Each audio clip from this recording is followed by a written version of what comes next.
good morning, good afternoon, good evening in some parts of the world. Tonight is a very special night because it's the first death anniversary of none other than the Philippines national artist, the actress of all time, the one known in the Hollywood as the Dame of the Philippine cinema.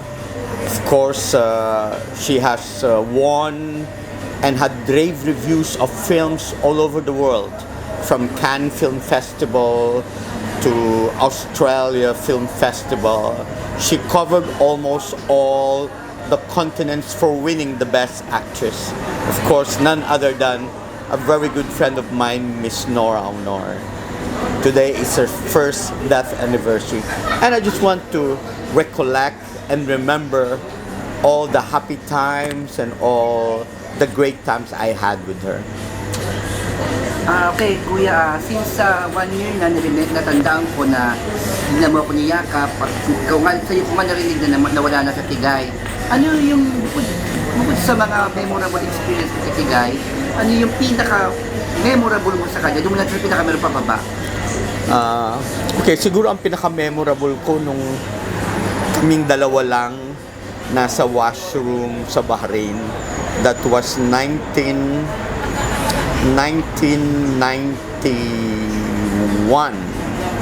Or sorry, 1996 yung second balik niya sa Bahrain.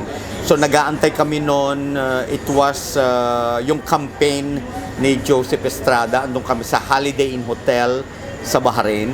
Tapos nag-ayos siya noon sa washroom, sinama niya ako. So she was wearing a long sleeve, tas so ang tagal ng usapan namin sa ginagawa niyang kilay niya. So gawa siya ng kilay bura. Inimbita kami noon ng Navy, mga Filipino Navy na nagtatrabaho sa Bahrain. So ang dami namin na pag-usapan namin yung family niya, pag-usapan namin sila Matet, of course si Ian, pag-usapan namin si Kiko. Tapos hindi ko makalimutan yung sinabi ko sa kanya, Ate Guy, ano pa ba ang gusto mong mangyari since marami nang naganap sa buhay mo? Alam mo, sagot sa akin ni Ate Guy, sabi niya, alam mo Albert, naging nanay na ako, napuntahan ko na yung mga lugar na gusto kong puntahan, meron akong pamilya. So sabi niya, bumalik man daw siya sa pagtitinda ng tubig sa tren, okay lang sa kanya dahil na-experience niya na lahat. And you know, the way yung pagsasabi niya, talagang you can feel na it's coming from the heart. Kaya siguro yon ang isa sa hindi ko malilimutan. Tapos, isa pa, nung nagpunta kami sa bahay niya naman, nakakatawa kasi, punta kami sa bahay niya sa Green Hills, tapos, bumaba ako, may namita kong Filipina. Sabi niya, kaibigan ka ba ni Ate Guy? Sabi ko, opo. Tapos sabi niya sa akin, alam mo, sabi niya, sir, 2 years ako dito sa bahay niya, hindi ko pa siya na-meet. Sabi ko, bakit? Kasi sabi niya, kasi yung daw schedule, minsan alis si Ate Guy ng maaga, babalik, tulog na siya, whatever. So sabi ko, sige, antay ka lang dyan, ha. Nagkataong merong billiard doon sa baba. So kasama ko noon si Damien, yung model friend ko na Pakistani na sinama namin sa Pilipinas. Then sabi ko kay Ate Guy, sabi niya, gusto daw ni Damien maglaro ng billiard sa baba. Sabi, punta tayo. Sabi niya, Ate Guy, talaga, sige, meron nga billiard sa baba. So dinala ko sa Ate Guy sa baba. Andun ngayon yung nag-aantay na Filipina, labandera pa nila. Maya-maya niyakap si Ate Guy. Sabi niya, Ate Guy, sino ka? Sabi niya, Ate Guy, sabi niya gano'n. Tinabi yung pangalan niya, ako po yung naglalaba dito, 2 years na, ngayon ko lang kayo nakita. So talaga sabi ni Ate Guy, so niyakap niya, naglitrato. So it was very nice kasi I was really privileged na makasama si Ate Guy for such a short time. Masasabi ko almost 1 week kayong magkasama. And to be able to be with her na ang daming mga tao na gustong makasama siya, makita man lang siya, makalitrato man sa kanya. And here I am, kasama ko siya, kasama ko kumakain, kasama ko sa bahay. So it was really nice. And here are some of the pictures. Yes. Diba, Kuya Albert, alam natin na matagal naging kaibigan at naging manager ata ni Tigay si Kuya Boy. Ano naman yung memory mo with Tigay and Kuya Boy? Isa pa magandang memory yan. Si Kuya Boy naman, the first time I met him was 1991 nung nag-concert si Ate Guy sa Bahrain, sa Middle East kasi Bahrain, tapos nag-UAE din siya bago bumalik ng Pilipinas yung Legend Superstar Concert. Naalala ko that time na wala pa ng sapatos si Ate Guy sa airport, so wala siyang sapatos, wala kayong makita kasi yung sapatos niya nga pambata kasi maliit talaga yung paa niya. So sumayaw siya noon ng nakapaa, naalala ko. Ang front act namin noon si Ray Valera, bago lumabas si Ate Guy, si Ray Valera muna kumanta. Tapos ganito na, niyaya kami doon sa isang dinner. Yung dinner namin is 7:30. So si Ate Guy, kasama ko, nag-aayos siya. Lagay siya ng kilay bura. 7:30, lagay siya ng kilay bura. Mamaya 8:30, ganun pa rin. So nagkukentuhan kami. Lagay siya ng kilay bura. Siguro mga 8:39, may kumatok. Sabi, Albert, tawag ka ni Kuya Boy. Labas ako. Yes, Kuya Boy. Sabi niya sa akin, Albert, alas 9 na. ang invitation natin 7:30. Alabasin mo sa atin. Sabi ko, Kuya Boy, ikaw ang manager, di ba? Ikaw magpalabas. Sabi niya sa akin, no. Sabi, Albert, fan ako ni Honor. Hindi ako pwedeng magsabi sa kanya, ikaw hindi ka fan. Ikaw magsabi. So, natatawa ako that time. Pero it's true, hindi ako fan ni Ate Guy. Pero after nung pagsasama natin, I become a real good fan. Naalala ko nung bata pa po ako, mayroon akong pinsan, si Manang Cecil. Kuha niyo pa si Manang Cecil. Pag tuwing mamamalengke kami, mamimili yan ng litrato ni Nora Aunor. Alam niyo noon, nagbebenta ng mga litrato na 5-6. Talagang lahat ng litrato, ang koleksyon niya. So, nung nalaman niya, magkasama kami ni Ate Guy, ako galit na galit sa akin. Hindi mo sinabi sa akin, hindi mo ako, sabi ko, Manang Cecil, sabi ko, andiyan ka sa probinsya, paano? Kasi nag-birthday si Ate Guy nun sa Peninsula Hotel, that was 1991, sinama ako ni Ate Guy, ako at saka si Damien, sa Pilipinas noon, tapos lumabas pa sa Kislap, sinundan si Ate Guy ng prinsipe ng Bahrain. Ganun yung first release.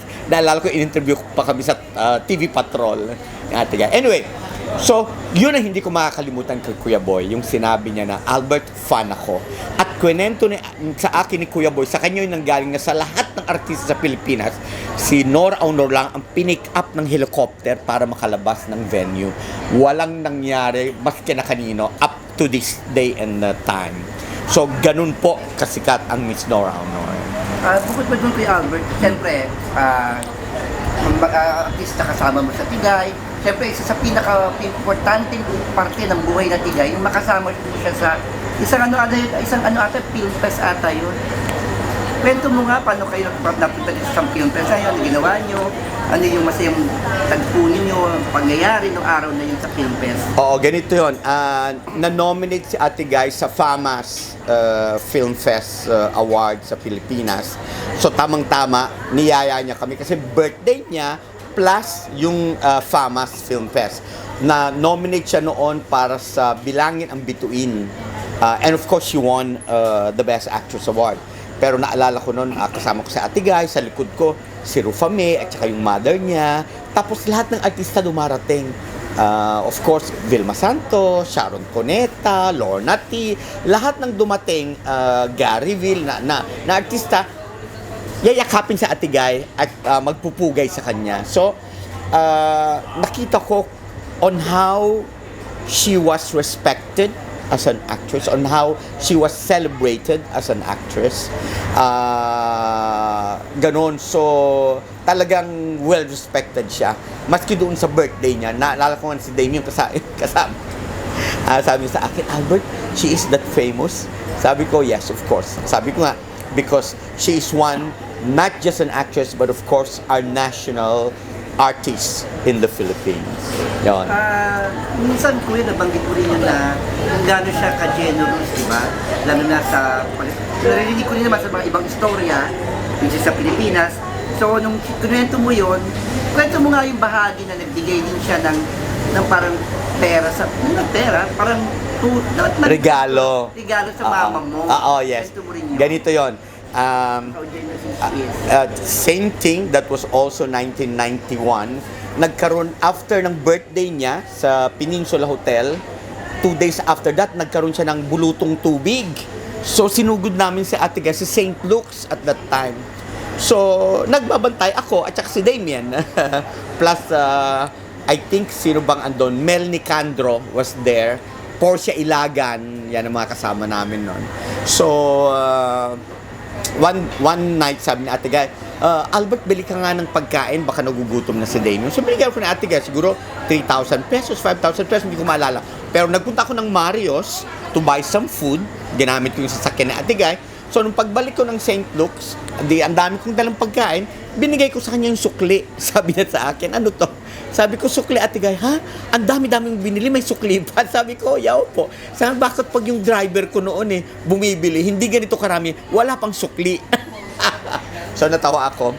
Tapos, the next day, sabi niya sa akin, sige, dumalaw ka sa parents mo. Kasi, from the time dumating ko sa Pilipinas, in-interview ko sa Miss TV Patrol, nakita lang ni Ermat ng family ko sa TV. So, tumawag sa akin, dito pala sa Pinas. Sabi ko, oo, pero sabi ko, kasi nilibre ako ni Ate Guy ng ticket. So, ayoko namang bigla lang siyang iwan, no, whatever. Pero sabi ni Ate Guy the next day, nagbigay sa akin ng sobre. Sabi niya, Albert, wag mo itong bubuksan. Pumunta ka sa mama mo. Because we stay in Cavite po. Andun ako sa St. Luke. Sabi niya, gamitin mo yung kotse, punta ka sa mama mo, ibigay mo to sobre. So, sabi ko, okay. Pero ang bilin sa akin ni Ate Guy, wag mong bubuksan. So, okay. So, nag-drive ako, dumampang ako sa mga barkada ko sa project, saan ba yan? Project 4, Project 8. Umuwi ako ngayon ng Cavite. So, pagdating ko ng Cavite, binigay ko kay Ermat. Sabi ko, Mama, bigay ni Ate Guy. So, sabi niya, ano to? Hindi ko po alam, kasi sabi ni Ate Guy, huwag ko ito bubuksan. Binuksan niya.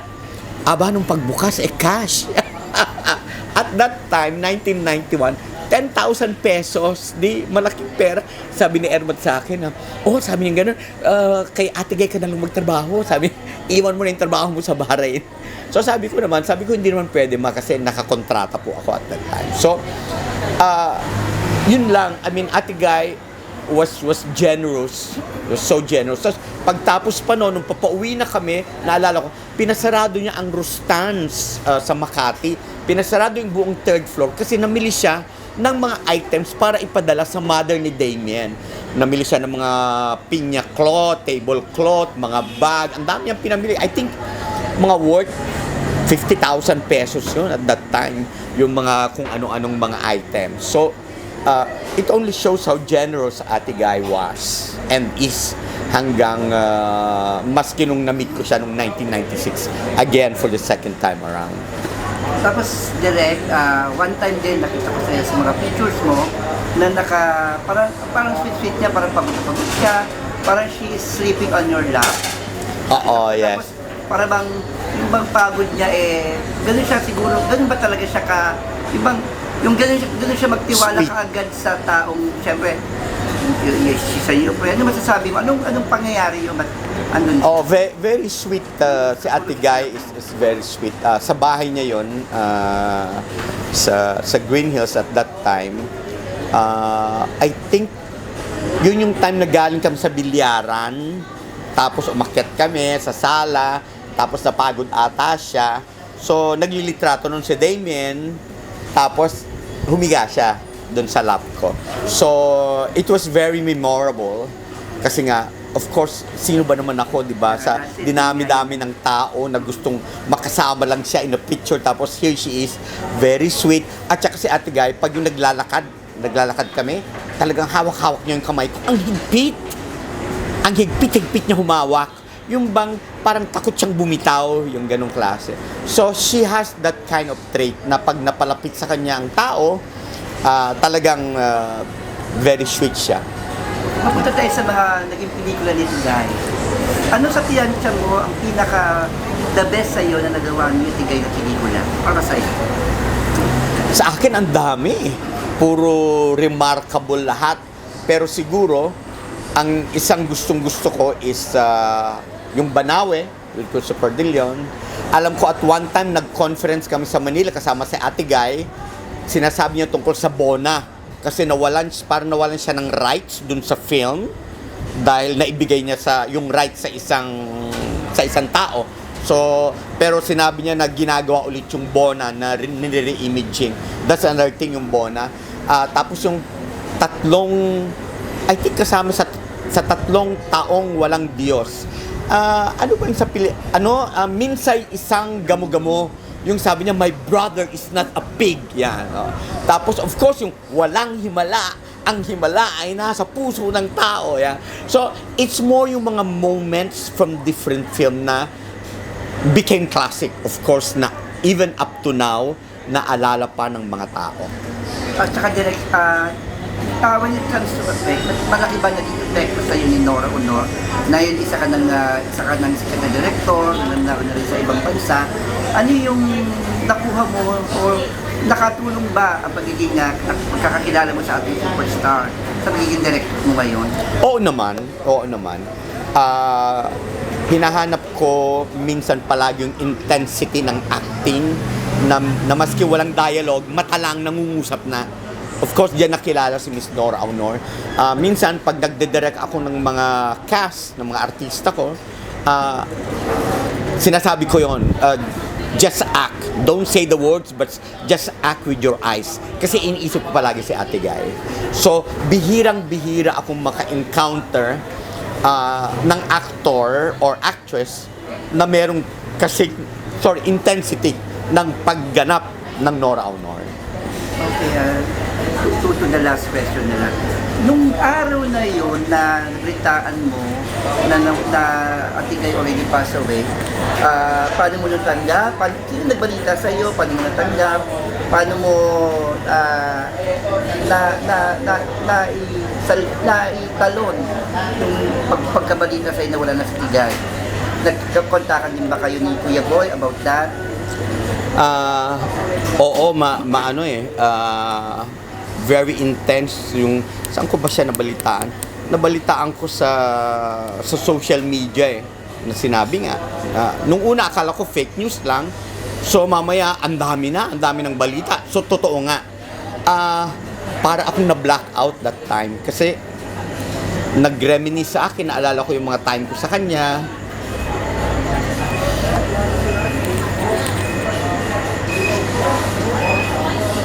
Naalala ko nga, di ba? Nasa lubong kita, tapos niyakap pa kita rami. Sinabi ko nga, napatay si Ate Guy. Ang hirap kasi,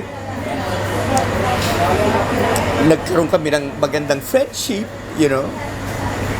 So,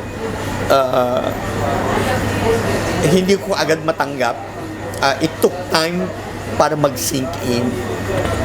Tapos, after 2 days, kami naman ni Kuya Boy. Tinawagan mo ba si Kuya Boy? Minessage ko siya. Minessage ko siya to confirm. Si Kuya Boy about that?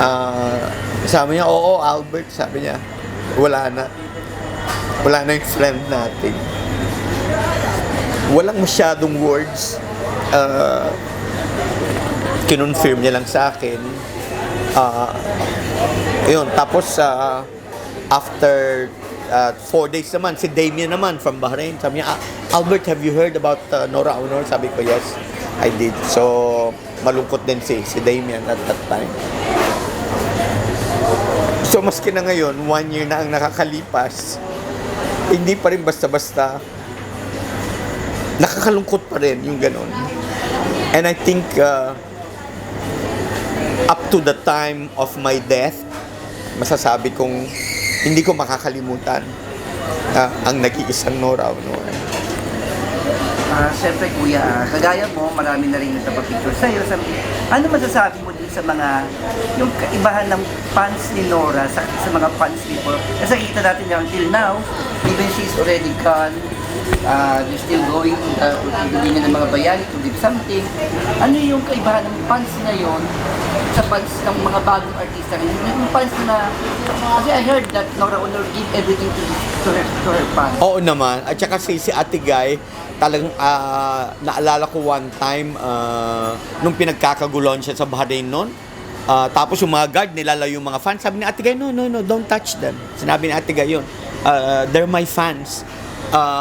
Ano talaga si Ate Guy, nagki-care siya sa mga fans niya. At saka, intense talaga ang mga fans during her time compare.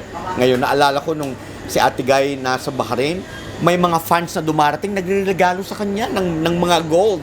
Kasi, sabi ng mga fans, ibinabalik lang nila yung pagkikare ni Ate Guy sa kanila. Naalala ko si Ate Guy noon kung may mabalitaan siya na fans na may nangyari, may sakit or whatever, either pinupuntahan niya yon or pinapadalhan niya. So, ganun si Miss Nora Aunor. Okay, last na lang po. Okay, up to this moment po, today is exactly 1 year the anniversary ni Tigay.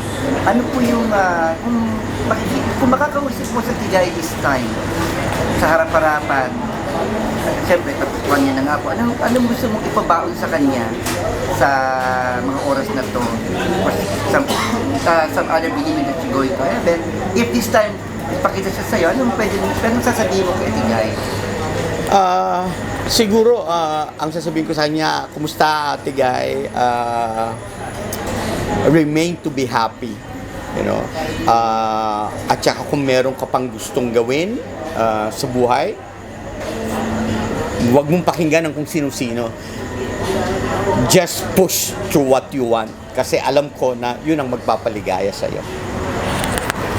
Iwas last po, ano naman po masasabi niyo sa pamilya niya? Iwan especially, Ian ngayon, na ngayon mabalitaan namin na siya na atang magpamanage ng mga naiwan na Tigay sa itin po. Siguro for Ian, alam mo, first time kong ma-meet si Ian, nung 14 years old pa siya doon sa pagpunta ko sa bahay nila noong 1991, bit-bit niya yung skateboard niya, sabi niya sa akin, friend po kayo ni Mama from Saudi Arabia. Sabi ko, friend niya ako pero from Bahrain. Tapos nagpalitrato kami. Ayan, lagay ko yung litrato dito kami ni Ian. Thank you, Ian, for being a good son to your mom.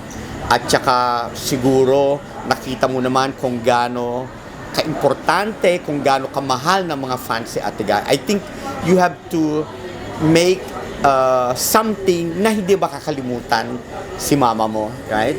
And that her legacy will remain with you and the rest of the family. Kay Lotlot, kay Matet, kay Kiko, right? Tapos dun sa mga apo ni Ate Guy, you carry the lineage of a great actress and superstar. So, keep that up po.